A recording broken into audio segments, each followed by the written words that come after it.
Ice cream कोणाला आवडत नाही, लहानांपासून मोठ्यांपर्यंत सगळ्यांना आवडते. पण ही आईस्क्रीम खरंच खास आहे. यामध्ये कुठल्याही प्रकारचं whipping cream, milk powder, custard powder, साखर न वापरता, न शिजवता अगदी सोप्या पद्धतीने ही आईस्क्रीम बनवलेली आहे. चवीला म्हणसाल ना तर एक नंबर आहेच, पण पौष्टिकसुद्धा आहे.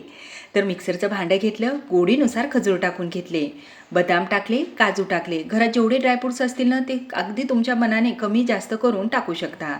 विलायची टाकली आणि साई सकट घट्ट असं दूध टाकून घेतलं. मिक्सरमधून फिरवलं.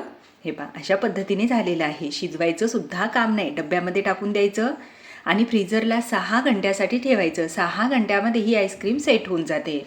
बाकीच्या आईस्क्रीमपेक्षा कमी वेळ लागते सेट होण्यासाठी.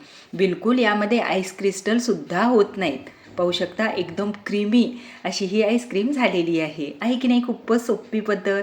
खाणारे काय कुणालाच लक्षात येणार नाही की ही न शिजवता, न व्हिपिंग क्रीम वापरता अगदी सोप्या पद्धतीने बनवलेली आहे.